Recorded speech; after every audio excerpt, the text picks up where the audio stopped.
Hi guys! So ayan, today is Saturday and today dapat wala naman talaga kaming plan lumabas.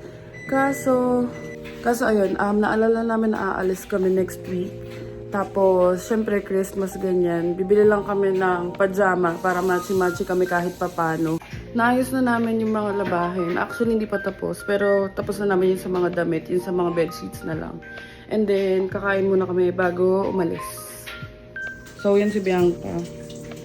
Siya yung nag-ayos lahat dun sa labahin. Dinadryer na lang yung mga damit namin. Love.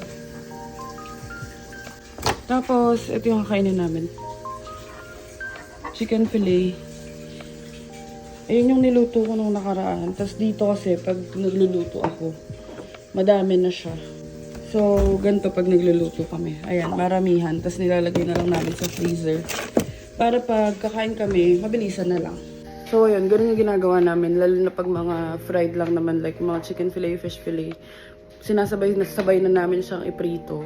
Tapos isa-store namin siya sa freezer.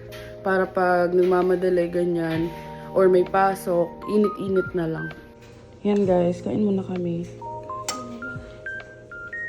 Para busog na pagdating sa Heartland. So, ayun, dapat sa Dixie kami pupunta. Kaso medyo malayo nga. Tsaka tinatamad na rin ako kasi gusto kong mag-movie marathon pagtapos. Gusto ko lang talaga bumili ng pajama, ganyan. Kasi, yun nga, next week may gala kami, hindi sasama namin kayo. Kasi first ever Christmas namin dito. Well, sa Christmas Day, pares, siya lang yung may pasok. Kasi ako, wala talagang schedule sa work ko. And, ayun, pero 23, 24, ayun, alis kami. Yan, ininit niya isa pa naming ulam. It's a Kapampangan dish. Bagis yan na maanghang. Yan guys, so waiting na lang kami sa lift ngayon. And yun si Bianca. Wala pang snow masyado dito sa area namin. Nakita ko sa ibang provinces yata marami nang nagsasnow na. So dito wala pa. And sa akin, advantage siya kasi hindi talaga ako sanay sa lamig na sobre.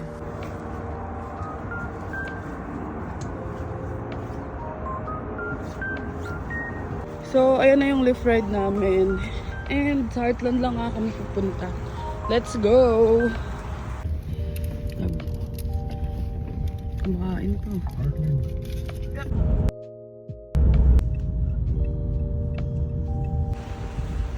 So, ayan, dito muna kami sa Gap.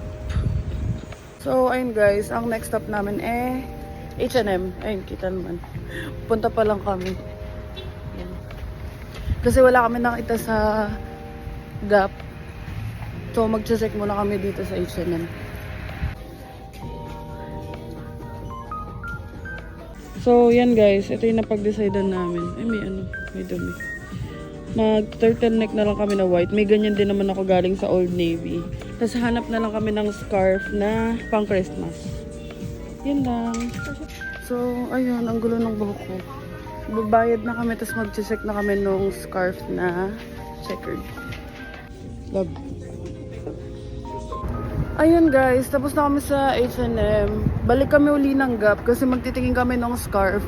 Ayun, sa H&M pala, pag bibili kayo, mag-sign up kayo. Kasi yung mga new members nila, may 10% discount off. So, naka-discount pa kami dun. So, yan, punta muna kami ng Gap, tapos Old Navy. Mag-check kami ng scarf. Yan guys, malapit din yung Costco dito. Di pa kami member ng Costco. Nakiki-join lang kami sa friends, sa family, ganyan. Kasi sabi ko, i-goal muna namin na magka-car para hindi mahirap. Kasi pag nag-Costco ka, wholesale. So, mahirap bumili. Pero one day, sabi ko naman, one day makapagpa-sign up din kami dyan. So, ayun, papunta na kami ng Old Navy. Ayun, nandun siya banda. Yun na yung Old Navy outlet. Kaso mukhang wrong way kami. Mukhang likod tong nadaanan namin, so ikot pa kami pahanap. Cute ng sasakyan, reindeer. So, parang ganito yung peg namin sa Christmas. Iba lang yung kulay ng scarf.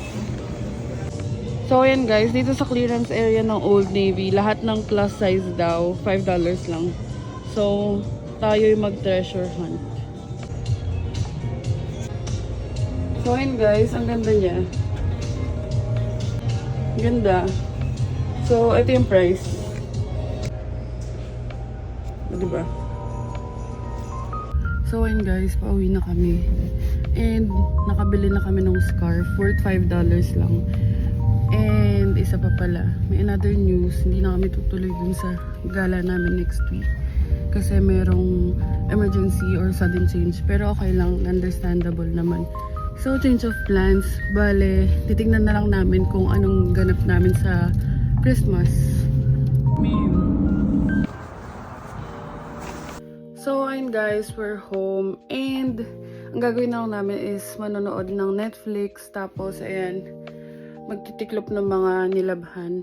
Tapos, yun nga, regarding dun sa sinasabi ko na medyo mabibisi na tayo. Kasi nga, term break.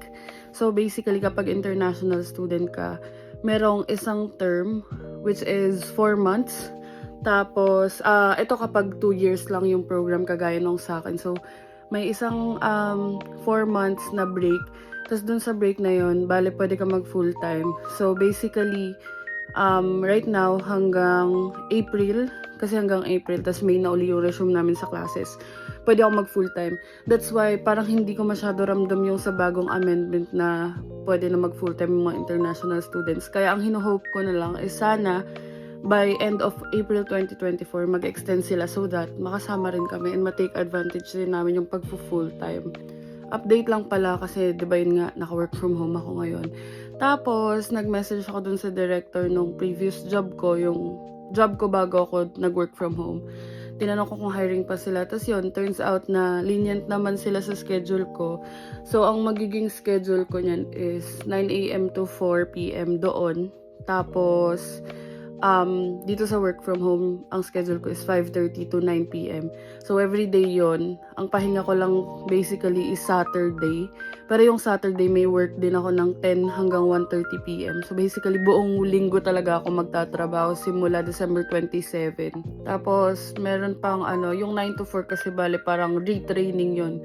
So, 1 week ako 9 to 4. Tapos, other days, inayos ko na yung schedule ko. And alam ko na post ko yun sa Instagram na as in buong month ng January hanggang February, puno talaga.